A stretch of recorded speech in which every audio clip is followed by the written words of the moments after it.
आज हम इस वीडियो के माध्यम से यह बताने की कोशिश करेंगे कि कोई मनुष्य यह कैसे जाने कि उसके भीतर जन्म से कौन सी विशिष्ट प्रतिभा, गुण एवं कला विद्यमान है तथा उससे संबंध रखने वाला कर्म कौन सा है। यह बात लोगों को कम समझ में आती है, क्योंकि इस तरह का हमारा मानवीय व्यवहार नहीं है और इस रूप में हम मानव समाज द्वारा कोई खास कार्य नहीं किया गया है। हमारी शिक्षा व्यवस्था भी इस तरह की नहीं है जिसके माध्यम से बच्चे के अंदर छिपी प्रतिभा, गुण अथवा कला को जानने एवं समझने का प्रयास किया जाए और उससे जुड़े कर्म को करने के लिए उसे प्रेरित किया जाए। यह हमारे मानव समाज की एक कमजोरी है, किंतु यह भी सच है, अगर किसी मनुष्य को इसको जानने के संबंध में कुछ जानकारी हो जाए और वह जानने का प्रयास करे तो निश्चित ही वह जान एवं समझ सकता है।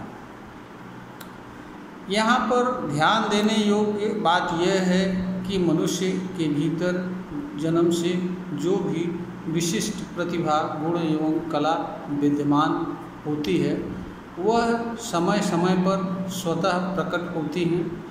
उन्हें मनुष्य को सिर्फ जानना एवं समझना होता है तथा मनुष्य को यह जानना एवं समझना होता है कि उससे संबंध रखने वाला कर्म कौन सा है जिसे उसे करना चाहिए। इसके लिए सिर्फ मनुष्य को जानना वो अपने आप प्रकट होती हैं।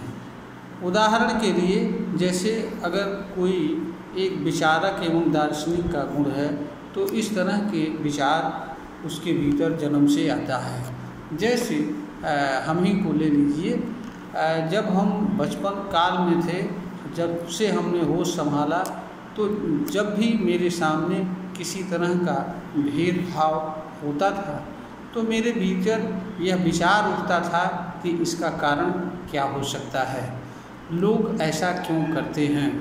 इसी तरीके से जब हम किसी को जल चढ़ाते हुए देखते थे तो मेरे भीतर यह विचार उठता था कि कोई व्यक्ति जल को क्यों चढ़ाता है। और इसी तरीके से जब हम किसी को किसी तरह का गलत कर्म करते हुए भी देखते थे तब भी ये हमारे भीतर विचार उठता था कि लोग ऐसा क्यों करते हैं, इसके पीछे कारण क्या है। यह अलग बात है कि इन चीज़ों के उत्तर हमें समझ में नहीं आते, हम जान नहीं पाते, किंतु इस तरह के जो भी विचार आते उनको जानने के लिए प्रेरित होते, प्रयास करते, जान नहीं पाते, यह अलग बात है। इसी तरीके से हमने यह भी देखा कि हर कोई अपने उद्देश्य की पूर्ति के लिए आता है और चला जाता है। हमने यह भी देखा कि मित्रता जैसी चीज़ दो लोगों के बीच में संभव नहीं होती है, क्योंकि एक व्यक्ति दूसरे व्यक्ति को हमेशा किसी न किसी रूप में अधिशासित करने का प्रयास करता है। इसके लिए वह सब कुछ करता है जिसके कारण एक व्यक्ति दूसरे के अनुसार कोई काम करने लगे। तो जहाँ पर इस तरह की मानवीय वृत्ति हो, उसके माध्यम से हमें यह समझ में आया कि मनुष्य के बीच मित्रता जैसी कोई चीज़ नहीं हो सकती है। यह इस तरह के विचारों के कारण ही मेरे जीवन में अनेक असफलताएं आई, घटनाएं घटी, जिनके कारण मुझे स्वयं को जानने की आवश्यकता पड़ी, स्वयं के कर्म को जानने की आवश्यकता पड़ी, जीवन का उद्देश्य क्या है इसको जानने की आवश्यकता पड़ी और मेरे जीवन के उद्देश्य से जुड़ा कर्म क्या है और मेरे भीतर क्या है जिसे हम बहुत अच्छी तरीके से कर सकते हैं। इस खोज में एक लंबा समय लगा अवश्य, किंतु हमें यह ज्ञान हुआ कि मैं जो कुछ भी कर्म कर रहा हूँ वह कर मेरे लिए नहीं बने हुए हैं।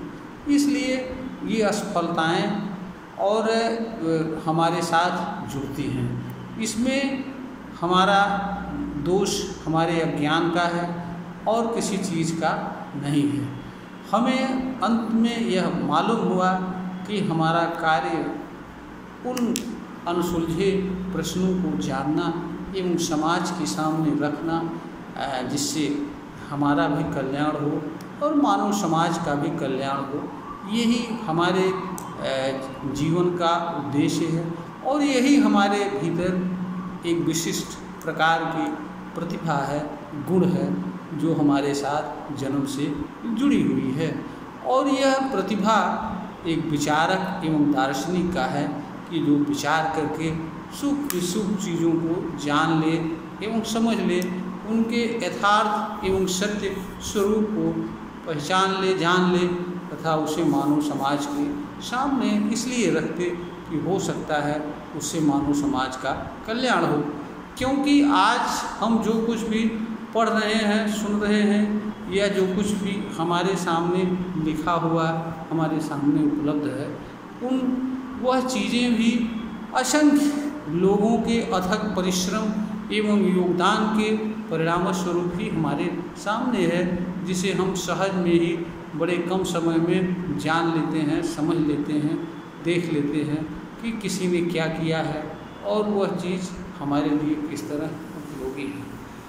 तो जब विशिष्ट प्रतिभा एवं गुण एक विचारक एवं दार्शनिक से संबंध रखती है, तो उसके भीतर उससे जुड़े विचार आते हैं। उस बार बार वह उन चीज़ों को जानने के लिए प्रेरित होता है जो चीज़ों उसके सामने दिखती हैं, अथवा जिन चीज़ों से वह जुड़ता है और जो चीज़ें उसे किसी न किसी रूप में प्रभाव छोड़ती हैं। सामान्य रूप से जो भी हमारे बीच वैज्ञानिक आविष्कार एवं बड़े बड़े खोज हुए हैं, वह सब इसी का परिणाम है। किसी तरह का कोई विचार किसी के भीतर आया, किसी चीज़ को जानने की उत्सुकता हुई, उसने जानने का प्रयास किया और इस कड़ी में उसने वह चीज़ें जान ली जो कि उसके समय तक अबूझ थी, न जानी जा सकी थी। ऐसे अनेक हमारे सामने सर्च विद्यमान है, अनेक तरह के साइंटिस्टों की खोज विद्यमान है, जो कि उसके पहले मानव समाज उस चीज़ से जानने से अपरिचित था। तो मानव ज्ञान एक सतत चलने वाली प्रक्रिया है। मानव को जो ज्ञान प्राप्त करना होता है वह अनंत होता है, उसकी कोई सीमा नहीं होती है। इसलिए कोई मानव सब कुछ नहीं जानता है और इसीलिए मानव समाज को हर समय कुछ न कुछ जानने की आवश्यकता महसूस होती है। दूसरी बात यह भी है कि मानव के सामने नई नई तरह की समस्याएं समय के साथ आती रहती हैं, जिनका भी समाधान खोजना होता है, जानना होता है। इसी तरीके से अगर किसी व्यक्ति के भीतर एक गाना गाने से जुड़ी प्रतिभा है, तो वह स्वाभाविक रूप से गाने के लिए प्रेरित होता है, उसके भीतर विचार उठते हैं और जन्म से ही वह उस तरफ आकर्षित होता है, स्वाभाविक रूप से गुनगुनाता है, गाना गाता है। और जैसे ही उसके सामने संगीत शुरू होता है, कोई गाना शुरू करता है, वह भी गाना गाने लगता है। इसी तरीके से अगर किसी के भीतर डांस, नाचने का स्वाभाविक गुण है, उससे संबंध रखने वाली प्रतिभा है, तो वह डांस करने में रुचि रखता है, मन लगता है और करना चाहता है। ठीक इसी तरीके से खेल में किसी की से संबंध रखने वाली कोई प्रतिभा है, गुण है या कला है, तो वह उसके तरफ आकर्षित होता है और करना चाहता है। अगर ईमानदारी से बच्चों में देखा जाए तो बच्चों में यह प्रवृत्ति जन्म से दृष्टिगत होती है और किसी न किसी रूप में प्रकट होती है जो बच्चा प्राप्त करना चाहता है। यह अलग बात है कि गार्जियन अज्ञानवश या किसी अन्य कारणवश उस चीज़ पर ध्यान नहीं देता है और ऐसे तरफ बच्चों को ले जाना चाहता है जिस तरफ बच्चा नहीं जाना चाहता है। परिणामस्वरूप गार्जियन और बच्चे के बीच मतभेद जन्म लेता है और यह तो कभी कभी बड़ी खतरनाक स्थिति में भी पहुंच जाती है, क्योंकि बच्चे के अंदर भी कहीं न कहीं जो चीज़ें उसके भीतर विद्यमान रहती हैं वो हमेशा सहज एवं स्वाभाविक रूप से जुड़ा रहता है और उन्हें प्राप्त करना चाहता है। जब उन्हें रोका जाता है तो उन्हें लगता है कि शायद हमारे साथ अन्याय हो रहा है, ऐसा नहीं, तो वो प्रतिक्रिया करते हैं और उस चीज़ को ज़बरदस्ती पाने की या करने की कोशिश करते हैं। इसमें अनेक तरह के विवाद या समस्याएं जन्म लेती हैं। बहुत सारे लोग कुछ विशेष कार्यों को करने में विशेष दक्षता रखते हैं, उस तरह के विचार उनके अंदर आते हैं और वो करते हैं। हर मनुष्य के अंदर जो विशिष्ट प्रतिभा होती है वह किसी न किसी रूप में भिन्न होती है और एक तरह की प्रतिभा में भी हर किसी के करने की अलग अलग क्षमता भी होती है। जैसे हजारों लाखों गायक हों तो उनमें से कुछ न कुछ उनकी आवाज़ में, उनके गाने में, उनके तौर तरीके में, परफॉर्मेंस में भिन्नता जरूर रहती है। यह एक नियम है प्रकृति का और यूनिवर्स का कि विषमता सर्वत्र विराजमान रहती है। जो भी चीज़ें अस्तित्व के रूप में किसी रूप में दिखती हैं या प्रकट होती हैं वह एक दूसरे से हमेशा भिन्न रहती हैं, विषम रहती हैं और इसी के कारण प्रतिभाओं का या कलाओं का या गुणों का पहचान हो पाता है, मनुष्य का पहचान हो पाता है और अलग अलग रूप में हर मनुष्य की पहचान हो पाती है। किसी मनुष्य के भीतर कौन सी विशिष्ट प्रतिभा है, गुण है, कला है, इसके लिए कोई ज़रूरी नहीं है कि दूसरों वह स्वयं वयस्क होने पर स्वतंत्र चिंतन मनन करके जान सकता है, समझ सकता है कि वह किस कार्य में उसका मन लग रहा है, क्योंकि स्वाभाविक स्थिति यह होती है कि जिस तरह की प्रतिभा, गुण एवं कला मनुष्य के भीतर विद्यमान रहती है, मनुष्य उसी कर्म को बार बार करने के लिए प्रेरित होता है। बार बार वह चाहता है, वो हर हालत में उस कर्म को करना चाहता है। उसे लगता है कि शायद इससे अच्छा कोई कार्य और कुछ नहीं हो सकता है, क्योंकि जब भी उस तरह का कोई प्रसंग आता है तो उस तरह के विचार उसके भीतर उत्पन्न होते हैं। जैसे एक आदमी को IAS बनना है या उसके अंदर प्रशासन विशेष क्षमता है, तो जब भी प्रशासनिक अधिकारी या इससे जुड़े किसी तरह की बात आती है तो उसके भीतर यह स्वाभाविक विचार आता है कि यह चीज़ हमें भी करना चाहिए और यह हमें भी बनना चाहिए। इसी तरीके से किसी के अंदर कुश्ती या कोई अन्य तरह का म्यूजिक से संबंधित कोई विशेष प्रतिभा है तो वह भी समय के साथ अपने आप प्रकट होती है। मनुष्य को तो सिर्फ जानना एवं समझना और सावधानी पूर्वक उससे जुड़े कर्म को समझना होता है और उस कर्म को करके वह कैसे सफलता प्राप्त कर ले, यही मनुष्य को करना होता है। और अगर मनुष्य नहीं समझ पा रहा है तो जो है वह दूसरे से राय भी ले सकता है और ईमानदारी से अपनी बात रखेगा तो ज़रूर किसी न किसी रूप में समझ में आ जाएगा। आज तो बहुत सारी मानव से जुड़ी प्रतिभाएं एवं कलाएं विकसित अवस्था में अनेक माध्यमों से, अनेक मनुष्यों के माध्यम से हमारे सामने दृष्टिगत है। इसलिए बहुत सारी चीज़ों को हर मनुष्य समझ भी लेता है, बच्चे भी जान लेते हैं, माँ बाप भी समझ लेते हैं और इस तरह के तमाम साधन भी ख़ास तौर से सिंगिंग के क्षेत्र में, डांसिंग के क्षेत्र में और अन्य कई क्षेत्र में कुछ प्राइवेट चैनल्स या अन्य माध्यम ऐसे हैं कि जो प्रतिभाओं को निखारने का कार्य करते हैं और इसमें बहुत सारे लोगों को अपनी प्रतिभा को दिखाने का अवसर मिल रहा है और उनका लाभ मिल रहा है। परंतु कुछ चीज़ें ऐसी भी होती हैं जिसको समय के साथ नहीं समझ में, जैसे एक विचारक एवं दार्शनिक का जो गुण होता है वह जल्दी कोई समझ नहीं पाता है, क्योंकि वह समय के विपरीत या समय के प्रतिकूल चीज़ होता है। जैसा कि मेरे साथ, मेरे भीतर जो भी विचार उठते थे जब भी मैं उनके संबंध में किसी से कोई प्रश्न पूछता था, घर चाहे बाहर, तो यही होता था, यह भी कोई प्रश्न है और यह तो बकवास की चीज़ है, इससे कोई लाभ तो तुम्हें मिलेगा नहीं, और अभी तो तुम्हारे पढ़ने और कुछ बनने का समय है, पढ़ो और बनो, ये चीज़ें बाद में भी की जा सकती हैं। इस तरह से हमें हतोत्साहित किया जाता था। लेकिन सच ये है कि जब तक मैंने अपने भीतर छिपी प्रतिभा को एवं गुण को समझ नहीं लिया, उससे संबंध रखने वाले कर्म को नहीं समझ लिया और करते हुए जीवन जीना नहीं सीख लिया, तब तक वास्तव में हमारे भीतर यह हमेशा बना रहता था कि जैसे कोई चीज़ है जिसे हम नहीं कर पा रहे हैं, या कोई चीज़ है जिसे हम समझ नहीं पा रहे हैं।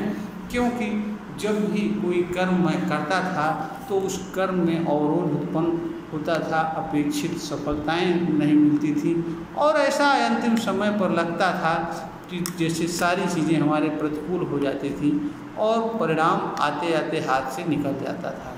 ऐसा अनेक बार हुआ तो मेरे लिए चिंतनीय बिंदु हो गया कि आखिर ऐसा क्यों होता है। फिर इस प्रश्न को ढूंढने के क्रम में हमें वह सब चीज़ें मालूम हो गई जिन चीज़ों को हमें जानने की आवश्यकता हुई। तो वास्तव में स्वयं को या और स्वयं के भीतर जो छिपी प्रतिभा है, गुण है, कला है, वह मनुष्य स्वयं सबसे बेहतर जान सकता है। हाँ, कुछ चीज़ें ऐसी होती हैं जो बचपन में अगर उसको पता चल जाए और उसे अवसर मिल जाए तो बड़े जल्दी वह उसमें कामयाबी हासिल कर सकता है और समाज में स्थापित कर सकता है। जैसे गाने का क्षेत्र हो, डांस का क्षेत्र हो और खेल का कूद का क्षेत्र हो, क्योंकि और कुछ चीज़ें ऐसी भी होती हैं कि जो एक उम्र के बाद संभव नहीं हो पाती हैं, ख़ास तौर से खेल कूद है, कुश्ती है, इससे जुड़े जो मनुष्य की प्रतिभा होती है वह एक समय बाद उसके काम के लायक नहीं रह पाती है। अगर वो बचपन से उस कार्य को नहीं प्रारंभ कर पाता है तो वो बाद में उस कार्य को नहीं कर पाता है, क्योंकि कुछ प्रतिभाएं एक उम्र तक ही निखारी जा सकती हैं। उनसे मनुष्य उनके माध्यम से अपनी पहचान बना सकता है। एक उम्र के बाद उनका मनुष्य के लिए कोई मूल्य नहीं रहता है। तो यह भी एक समस्या है कि अवसर भी किसी प्रतिभा के विकास में एक महत्वपूर्ण भूमिका निभाता है और उसको जान एवं समझ लेना तथा उस तरफ प्रेरित होना और उसको करना भी प्रतिभा के विकास की एक आवश्यक कड़ी होती है, क्योंकि कर्म के बिना तो कोई चीज़ संभव नहीं होती है और कर्म भी ज्ञान आधारित होता है। जब तक आपको यह ना पता हो कि हमें क्या करना है तब तक आप सही कर्म भी नहीं कर पाएंगे। आप ऐसे कर्म करेंगे जिसे आपको नहीं करना चाहिए, परिणाम यह होगा कि आपको के हाथ असफलता के सिवाय और कुछ नहीं मिलेगी। तो हर व्यक्ति को जानने एवं समझने का प्रयास करना चाहिए। स्वतः अगर नहीं समझ में आता है तो दूसरों से राय लेना चाहिए और कभी भी यह नहीं समझना चाहिए कि जो काम मैं कल नहीं कर सका उस काम को दूसरे दिन नहीं कर सकता, आज नहीं कर सकता हूँ या आने वाले समय में नहीं कर सकता हूँ, क्योंकि बहुत सारे कर्म ऐसे भी होते हैं जिन्हें मनुष्य बाद में भी कर सकता है या किसी भी उम्र में कर सकता है। तो मनुष्य को हमेशा अपने बारे में जानने एवं समझने का प्रयास करना चाहिए, क्योंकि ज्ञान वह चीज़ है जो हमेशा मनुष्य के लिए उपयोगी होता है और ज्ञान के आधार पर ही मनुष्य सुखद जीवन जी सकता है। इसलिए हमेशा मनुष्य को अपने भीतर छिपी चीज़ों को जानने का प्रयास करना चाहिए और उन्हें के अनुसार प्रयास करना चाहिए। जो उनसे संबंध रखने वाले कर्म हो उसे करने का प्रयास करना चाहिए। तो इससे मनुष्य को भौतिक वैभव भले ही ना मिले, किंतु अभौतिक सुख, शांति आज चीज़ें उसे अवश्य मिलेंगी और वह एक संतोषजनक या कहिए कि संतुष्ट जीवन जीने का अधिकारी होगा, क्षमतावान रखेगा। और मनुष्य के लिए इससे बड़ी और कोई उपलब्धि नहीं होती है, क्योंकि जो भी भौतिक चीज़ें होती हैं एक समय बाद वह मनुष्य के लिए किसी काम की नहीं रह जाती हैं। लेकिन मनुष्य का अच्छा कर्म, सोच, विचार वह हमेशा मनुष्य के साथ रहता है, जीवन भर रहता है और जीवन भर किसी न किसी रूप में मनुष्य के लिए लाभदायक होता है। तो मनुष्य के लिए सफलता और कर्मफल से महत्वपूर्ण ज्ञान और कर्म होता है, क्योंकि ज्ञान के बिना कर्म नहीं और कर्म के बिना ज्ञान भी नहीं होता है। तो बहुत सारी चीज़ों को मनुष्य को जानना एवं समझना होता है, क्योंकि कुछ चीज़ों को मनुष्य करके ही जान सकता है। तो मनुष्य के लिए जो सबसे महत्वपूर्ण चीज़ होती है ज्ञान और कर्म, और इससे संबंध रखने वाला व्यवहार और आचरण और एक अच्छा जीवन जीने का तरीका। जब तक यह मनुष्य के पास नहीं है तब तक सारे भौतिक साधन रहते हुए मनुष्य के लिए बेमानी है। आज मनुष्य के पास बहुत सारा पैसा है, बहुत सारे साधन हैं, किंतु वह सबसे अधिक असंतुष्ट है। सब कुछ रहते हुए भी उसे लगता है कुछ नहीं है, क्योंकि इस ऐसा मालूम होने के पीछे उसका अज्ञान है और कुछ नहीं है, क्योंकि उसे यह नहीं पता है कि वास्तव में कितनी चीज़ें उसके लिए ज़रूरी हैं। उसे जो नहीं है उसे आवश्यक लगता है, लेकिन जो है और जो चीज़ें वास्तव में उसके लिए कितनी ही चीज़ें ज़रूरी हैं यह भी उसको ज्ञान नहीं है। इसलिए उसकी आवश्यकता से अधिक चीज़ें उसके पास भी रहते हुए भी उसे लगता है कि अभाव है।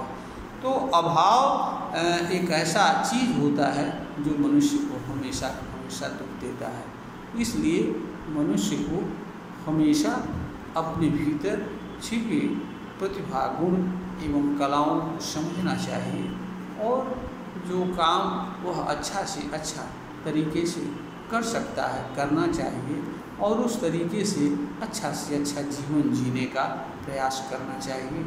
यही मनुष्य का कर्म है, धर्म है और यही मनुष्य की सफलता, सुख, शांति का मूल मंत्र भी है। यह वीडियो ज्ञानवर्धन हेतु बनाई गई है, प्रेषित की जा रही है। अगर श्रोता को यह प्रतीत होता है कि यह ज्ञानवर्धन के योग्य है तो इसे लाइक करें एवं शेयर करें, सब्सक्राइब करें।